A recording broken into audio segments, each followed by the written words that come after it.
Yo minasan, kembali lagi bersama channel Sayonara Jiraiya. Sebelum memulai videonya, jangan lupa untuk tonton video part yang kemarin agar kalian dapat memahami alur cerita yang telah admin susun dengan rapi. Cerita berlanjut ke momen flashback Itachi dan Hidari terlebih dahulu, yang ada di sebuah lembah aneh yang berdekatan dengan markas baru Shinju. Pada video part sebelumnya, Itachi sudah muncul kembali di kantor Hokage, dan kemudian dia ikut pergi ke desa Suna bersama Nagato untuk membantu tim Kaguya di sana. Nah, admin belum sempat ceritakan bahwa sebelumnya, Hidari terkejut ketika mendengar informasi dari Shinju Mamushi, jika tubuh Jura tiba-tiba diculik dari kantor Hokage di sana. Itu membuat Hidari kemudian membatalkan konfrontasinya terhadap Itachi, dan dia memilih untuk kembali ke desa Konoha. Di sini Itachi mengikutinya dengan masuk ke dalam limiter juga. Itachi bertanya-tanya tentang kenapa Hidari pergi. Saat Hidari perlahan masuk ke dalam limiter, Itachi langsung cepat mengaitkan sebuah benang shuriken ke lengan Hidari tanpa diketahuinya. Itachi pun ikut masuk limiter itu lalu dia kembali ke kantor Hokage. Itulah awalnya sampai dia kembali lagi, dan kini Itachi sudah berpindah ke desa Sunagakure, dan berhasil menyegel satu Otsutsuki di sana menggunakan pedang Totsukanya. Setelah berhasil mengalahkan Otsutsuki itu, mereka saling bertanya tentang bagaimana caranya, agar Kaguya dan lainnya bisa mereka sadarkan kembali. Lalu tiba-tiba Nagato mendapatkan panggilan komunikasi dari Boruto, melalui kata kecil Koji yang ada bersamanya. Setelah Boruto menghempaskan Otsutsuki yang mereka hadapi di Konoha, di sini dia menyempatkan diri untuk menghubungi Nagato menggunakan kata Koji. Dia bertanya tentang bagaimana keadaan mereka di sana, apakah mereka sudah berhasil mengalahkan Otsutsuki itu, lalu berhasil menyelamatkan lainnya? Di sini ekspresi Boruto seketika belum puas, setelah Nagato menyampaikan jika saat ini, Kaguya, Kakashi, Toneri, maupun Indra Otsutsuki, belum sadarkan diri meskipun mereka telah mengalahkan Otsutsuki tersebut. Nagato kemudian berkata lagi, seharusnya, mereka bisa sadar lagi setelah pengguna jutsu itu telah dikalahkan. Di sela-sela percakapan itu, Eida masuk dan berbicara ke Boruto dengan berkata, Boruto, coba tanyakan kepadanya tentang bagaimana mereka mengalahkan Otsutsuki tersebut. Boruto pun bertanya seperti itu kepada Nagato, lalu Nagato menjawab, kami mengalahkannya dengan cara disegel ke dalam kendi Susanoo Itachi. Kenapa Boruto? Apakah ada sesuatu yang aneh? Nah, Momo-chan dari dalam tubuh Boruto lantas berkata, bisa jadi, pengaruh jutsu itu masih ada sebab Otsutsuki itu belum tewas. Aku berpikir bahwa ketika seseorang disegel, contoh seperti penyegelan Susanoo Itachi, mungkin jiwa orang itu belum sepenuhnya tewas Boruto. Mendengar pernyataan Momoshiki, membuat otak Boruto kemudian mengerti. Dia lalu berkata, aku paham apa yang kau maksudkan, berarti kita harus mengeluarkannya dari sana? Momoshiki berkata, ya, itu satu-satunya cara. Walaupun agak sangat merepotkan, namun ini tentang nyawa teman-temanmu Boruto. Kemudian, Boruto pun menyampaikan hal itu kepada Nagato. Nagato kaget mendengarnya tapi yang dia pikir, bahwa itu mungkin benar dan juga layak untuk dicoba. Kemudian, Nagato menyampaikannya ke Minato serta Itachi. Itachi di sini langsung mengeluh karena untuk mengeluarkan jiwa dari Susanoo-nya, membutuhkan pengetahuan dari jutsu kutukan Orochimaru. Itachi berkata, kita butuh Orochimaru, beserta jiwa seseorang yang masih hidup untuk dijadikan sebagai tumbalnya. Sebagai seorang shinobi, aku tentu tidak mau ada seseorang yang akan sukarela mengeluarkan nyawanya untuk melakukan ini. Kemudian, di sini mereka saling bertanya tentang di mana keberadaan Orochimaru. Mereka harus mendiskusikannya dengan sang sanin legendaris itu. Sementara itu di desa Konoha di sana, Otsutsuki baru yang datang entah dari mana, serta bertujuan mencari lokasi ratusan pohon cakra milik ras Momoshiki dan Ishiki, ternyata terlihat begitu superior. Setelah dihempaskan Boruto menggunakan salah satu kekuatan hebat dari Jogan tahap terakhirnya, Otsutsuki itu kemudian bangkit kembali dengan melayang, dan terlihat kalau lukanya telah sembuh secara sempurna. Narusasu kemudian datang ke situ juga, sambil ditemani oleh Orochimaru. Sementara Danzo, Shikamaru, Hashirama dan Madara masih ada di kantor Hokage. Sedangkan Tobirama sendiri ada di area lain di desa Konoha, setelah sebelumnya dia memindahkan tubuh Homura atau tetua desa Konoha di era sekarang, sebab tubuh Homura sebelumnya dipengaruhi oleh energi jahat Kawaki. Kemudian kembali ke Boruto dan lainnya di sana, Naruto kembali masuk ke mode Barionnya, dan bertanya ke Otsutsuki itu dengan berkata, sebenarnya apa rencanamu kali ini? Kami tidak mengetahui siapa dirimu ini. Tetapi sepertinya kau sangat terobsesi pada ratusan pohon cakra tersebut. Otsutsuki itu lalu menjawab pertanyaan Naruto dengan berkata, bagi bangsa Otsutsuki, buah cakra adalah energi untuk membuat kami hidup abadi. Mendengar ada ratusan pohon cakra, tentu saja membuatku ingin merebutnya meskipun dimiliki oleh sesama Otsutsuki. Sekarang, jika kalian tidak mengatakannya kepadaku, jangan salahkan aku kalau di antara kalian ada yang tewas. Boruto di situ tersenyum sambil berkata, jangan membuatku tertawa dengan statement sombongmu itu. Saat Boruto selesai mengatakan itu, seketika gerakan tubuhnya melambat, begitupun Narusasu dan Orochimaru di sebelahnya. Mereka tidak tahu apa yang terjadi, bahkan Momo dan Kurama di tubuh Naruto juga kaget. Otsutsuki itu lalu berkata, Genjutsu, Kukiatsu. Sebuah teknik perubahan tekanan udara, dia membuat udara di sekitar Boruto dan lainnya, membuat gerakan mereka melambat. Boruto tidak menyadari kalau jutsu Otsutsuki itu, hanya memproses udara di sekitarnya. Kemudian saat itu juga, Otsutsuki itu berbicara dalam hati dengan berkata, sepertinya pria bercakra merah menyala itu, merupakan ayah dari anak ini. Aku harus menggunakan cara itu, demi membuatnya melemah. Seketika saja, Naruto dan Sasuke terpental ke dua arah yang berbeda.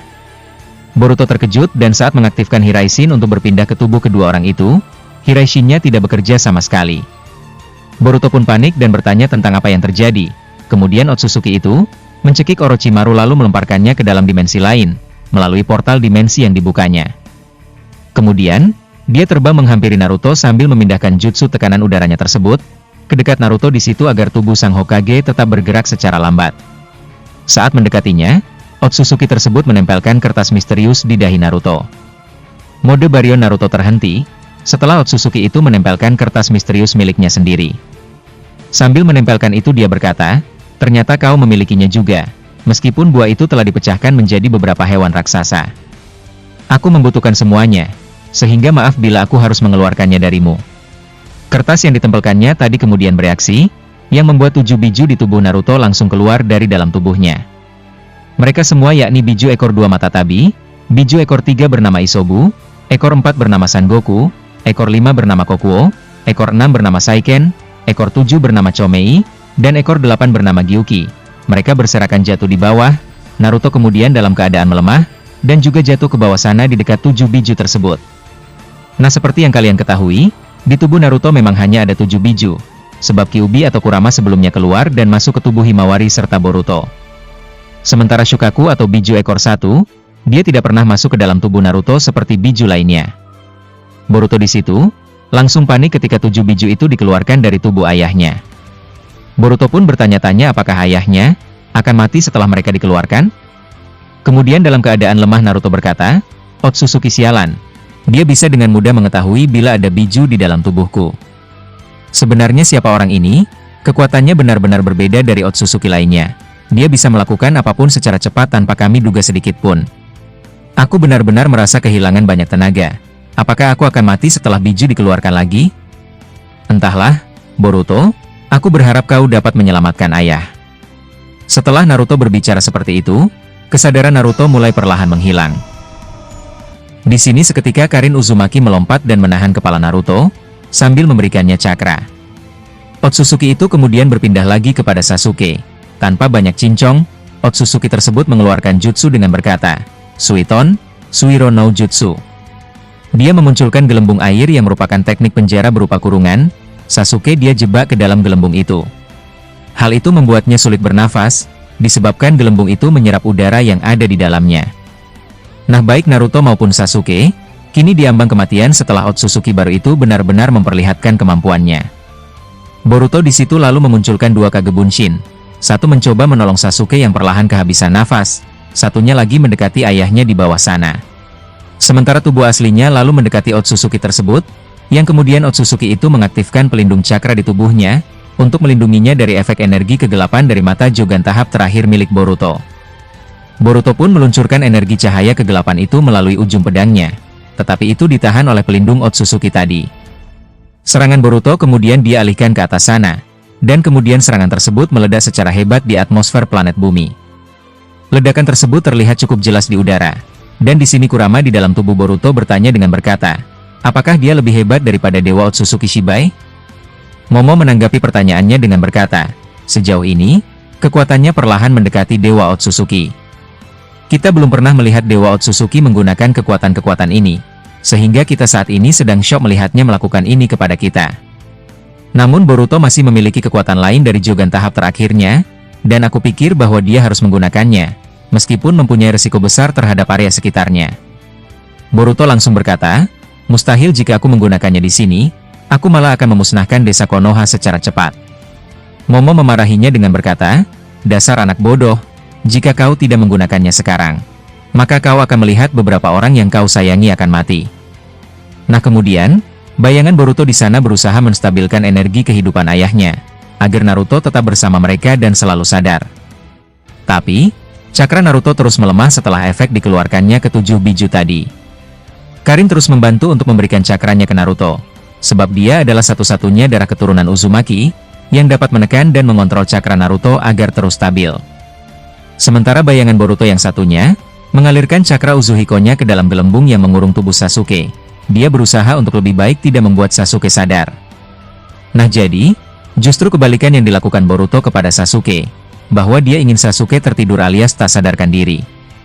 Jika Sasuke masih sadar, maka udara akan habis dan dia berhenti bernafas lalu tewas secara perlahan. Oleh karena itu, Boruto menggunakan cakra Uzuhiko-nya untuk membuat kepala Sasuke pusing. Sasuke perlahan merasakan Uzuhiko itu, lalu Boruto melihat bahwa mata Sasuke kemudian tertutup. Di sini, dia tidak tahu apakah rencananya berjalan dengan lancar atau tidak. Bahkan Momoshiki sempat membuatnya takut apakah efek dari Rasengan Uzuhiko itu tidak akan merusak organ dalam tubuh Sasuke. Boruto hanya mengatakan bahwa dia akan menyembuhkan itu secara total setelah dia berhasil mengatasi Otsutsuki ini. Kemudian dengan kepanikan yang luar biasa, Boruto perlahan mengaktifkan kekuatan terkuat dari Jogan tahap terakhirnya. Dia menutup matanya sambil berkata, "Maaf ayah, aku harus melakukan ini demi kalian semua." Boruto memunculkan satu bayangan lagi, dia kemudian memberikan mereka semua yang ada di situ energi Jogan untuk melindungi tubuh mereka. Momen ini sama seperti ketika Naruto di Perang Dunia Shinobi keempat, memberikan cakra Kurama ke seluruh aliansi Shinobi. Bayangan Boruto itu memberikan kepada mereka semua, termasuk mereka yang ada di rumahnya di sana, dan juga yang masih di kantor Hokage. Sebab ketika jutsu ini aktif, akan menimbulkan efek getaran yang sungguh luar biasa, setelah sebuah cakra besar muncul dan menyatu ke mata Jogan Boruto itu. Kemudian Boruto asli membuka matanya, lalu perlahan cakra Jogan itu keluar menarik seluruh cakra yang ada di bawah tanah. Otsutsuki tersebut terlihat panik, setelah dia merasakan sensasi gila dari kekuatan Boruto itu. Kemudian, cakra yang banyak itu terus keluar dari bawah tanah mengarah kepada Boruto, membuat tanah-tanah di Konoha hancur beserta rumah-rumah di situ. Mereka yang lain, mencoba bersembunyi dan menghindari efek kehancuran itu. Dan mereka bertanya-tanya sebenarnya kekuatan seperti apa yang Boruto gunakan. Saat momen tersebut sedang berlangsung, sosok misterius yang sebelumnya muncul di tubuh Boruto dan Himawari, kini muncul kembali ke tubuh Boruto di alam bawah sadarnya. Momo-chan melihatnya dan bertanya, "Ini luar biasa bukan? Ini benar-benar kekuatan terkuatnya." Sosok misterius itu lalu berkata, "Apa kau bercanda? Kau belum melihat gabungan jutsu antara Jogan dan Tensegan. Ketika kedua mata itu bergabung, maka kau pasti akan menarik kata-katamu barusan tersebut." Momoshiki pun langsung terdiam, serta tidak percaya bahwa masih ada kekuatan Jogan yang lebih kuat daripada yang sekarang ini Boruto gunakan. Kemudian, Boruto berteriak sambil menerima seluruh cakra Jogan dari bawah tanah itu, dan yang tadinya di situ malam hari, tiba-tiba jadi siang hari akibat terangnya cakra dari Jogan tersebut. Saat itu juga, tubuh Boruto mampu melepaskan jutsu yang membuat tubuhnya akhirnya kembali bergerak cepat dan normal lagi seperti sebelumnya. Boruto lalu langsung meluncurkan jutsu itu ke tubuh Otsutsuki tersebut secara cepat, yang membuat tubuh Otsutsuki itu tidak sempat menghindar, dan dia terlempar jauh hingga keluar desa Konoha. Boruto langsung cepat terbang mendekatinya lagi. Di sini, Boruto masih dipenuhi cakra Jogannya itu. Lalu saat dia melihat Otsutsuki di bawah sana, terlihat kalau sebelah tubuh Otsutsuki itu ternyata telah hancur. Bahkan, dia merasa kesakitan parah dan berusaha untuk kabur. Namun Boruto sekali lagi meluncurkan kekuatan Jogan itu kepadanya. Alhasil, Otsutsuki itu berusaha menahannya menggunakan cakra pelindung tubuhnya. Namun itu tidak berhasil. Serangan Boruto itu berhasil menghancurkan perisainya, lalu seketika memunculkan efek ledakan yang begitu besar. Itu membekas dan menimbulkan lubang yang besar, lalu Boruto melayang di hadapannya sambil melihatnya. Otsutsuki tersebut terbaring di tanah dengan kedua lengan serta kedua kakinya sudah tidak ada alias hancur, tetapi tubuh bagian kanannya masih tersisa, beserta kepalanya yang masih utuh. Dia terbaring sambil menutup mata, yang membuat Boruto puas karena merasa Otsutsuki itu telah tewas. Tapi tiba-tiba saja Boruto merasakan efek sakit luar biasa. Seketika bahwa kedua mata Jogannya tidak aktif, dan kekuatan itu juga menghilang serta Boruto jatuh ke bawah. Dengan ekspresi kesakitan Boruto bertanya, "Sial, apakah ini efek dari penggunaan kekuatan sehebat itu?" Sosok misterius di tubuhnya lalu berkata, "Tampaknya, tubuhmu belum cukup kuat untuk bisa menahan kekuatan sehebat itu." Lalu Boruto mengeluarkan darah dari mulutnya, pertanda jika efeknya tidak main-main. Namun, dia lebih peduli pada keselamatan ayah dan gurunya di sana, tetapi tubuhnya tidak mengikuti keinginan hatinya. Saat hati dan pikirannya ingin melihat keadaan mereka di sana, tubuh Boruto justru cukup berat untuk dia gerakan dan dia terkapar di tanah dalam keadaan tengkurap. Kurama kemudian bertanya, "Hei Boruto, apakah kau baik-baik saja? Katakan kepada kami, jangan sampai kau mengalami sesuatu yang serius." Boruto tidak menanggapi pertanyaan Kurama tersebut. Kemudian di sini Momoshiki mengaktifkan cakranya untuk membuat karma Boruto aktif. Tapi tubuh Boruto tidak merespon itu. Momoshiki bertanya ke sosok misterius itu apakah Boruto tidak akan mengalami sesuatu yang parah? Sosok misterius itu lalu menjawab, "Semoga saja tidak, tetapi darah yang keluar tersebut membuatku khawatir." Sementara itu adegan beralih kepada Orochimaru, yang kini terdampar di sebuah dimensi antah berantah. Setelah dia dihempaskan ke situ, Orochimaru tidak tahu harus melakukan apa. Dia tidak mempunyai teknik Jikukan no Jutsu atau jutsu ruang dan waktu, sehingga di sini dia hanya berharap bahwa seseorang dapat merasakan keberadaannya. Meskipun begitu, Orochimaru tidak hanya tinggal diam, dia mencoba berusaha melakukan sesuatu. Bersama gulungan yang dia bawa, dia meletakkan itu di tanah, kemudian satu sumeaka dikeluarkannya dari gulungan tersebut. Orochimaru berkata, "Mungkin aku melakukan hal buruk akan tetapi, aku berjanji untuk mengembalikannya jika aku kembali dari tempat ini." Sementara itu kembali ke desa Konoha di sana, bayangan Boruto yang sebelumnya membantu Karin menstabilkan cakra Naruto, kemudian menghilang juga setelah tubuh asli Boruto terluka. Lalu Hashirama dan Madara muncul di situ. Setelah mereka berdua merasakan jika cakra Boruto, Sasuke dan Naruto, ketiganya melemah secara bersamaan. Dengan ekspresi terkejutnya, Madara langsung melompat mendekati tubuh Boruto. Sementara Hashirama mendekati tubuh Sasuke, yang mana saat ini Sasuke terkapar di tanah dan tak sadarkan diri. Admin pikir bahwa dia sudah terpengaruh oleh cakra Uzuhiko Boruto, sehingga sebenarnya ini merupakan momen yang buruk baginya, sebab Boruto juga malah terluka, padahal dia sebelumnya berjanji untuk menonaktifkan Uzuhiko itu dan menyembuhkan organ dalam tubuh Sasuke. Hashirama merasakan kalau organ tubuh Sasuke seperti rusak, dan dia langsung mengalirkan cakranya ke tubuh Sasuke sambil berkata, "Sial, apa sebenarnya yang terjadi kepadanya?" Kemudian, Karin di situ berteriak kepada mereka, bahwa Naruto membutuhkan penanganan medis khusus dari Sakura, sebab Naruto dalam keadaan sekarat. Hal ini, membuat kedua Edo Tensei itu kebingungan, sebab bagaimana caranya mereka membawa Naruto ke dimensi cahaya, tempat seluruh manusia dipindahkan oleh Boruto. Lalu Kabuto datang dan dia berkata, "Sepertinya, kita harus meminta bantuan pasukan leluhur Momoshiki dan Ishiki, yang saat ini sedang mengawasi tubuh Dewa Otsutsuki Shibai. Mereka datang dari sana, pasti mereka bisa membawa Naruto ke sana." Madara di situ berkata, "Tapi kau harus hati-hati, sebab sulit mempercayai orang-orang baru, apalagi mereka adalah bangsa Otsutsuki." Kabuto pun mendengarkan arahan Madara, lalu Kabuto pergi ke rumah Naruto di sana. Sesampainya di sana, Kabuto malah disekap oleh leluhur Ishiki, tetapi itu hanya kesalahpahaman setelah Kabuto menjelaskan siapa dirinya. Kemudian, Kabuto mengatakan semuanya kepada mereka, akan tetapi dia mendapatkan jawaban yang kurang bagus. Leluhur Momo dan Ishiki tidak bisa membantu mereka, sebab jika salah satu mereka kembali ke sana, dilihat oleh pimpinan mereka tanpa membawa buah cakra atau Shibai, mereka berdua akan dihukum berat oleh pimpinannya. Kabuto lalu pergi dari situ dengan perasaan yang kecewa, kemudian dia kembali ke sana sambil menjelaskan hal itu ke mereka. Madara kesal, lalu dia menyuruh Kabuto untuk memanggil Koji, untuk menghubungi Eida di dimensi cahaya melalui panggilan komunikasi mereka berdua. Akan tetapi, Eida langsung berbicara dengannya melalui sendirian itu, dan Eida sudah menyampaikan informasi itu kepada Sakura di sana. Namun, kendalanya tetap sama, dan di sini Eida mencoba menjelaskan situasi 42 pasukan leluhur Momo dan Ishiki, kepimpinan mereka di dimensi cahaya itu. Setelah mendengarkan itu dengan seksama, akhirnya dia membukakan portal dimensinya, lalu Tsunade, Sakura dan Hinata, mereka bertiga masuk ke dalam portal itu dan muncul tepat di depan Madara serta Hashirama. Setelah mereka sampai di situ, Adegan ternyata tiba-tiba harus berakhir di sini dulu guys.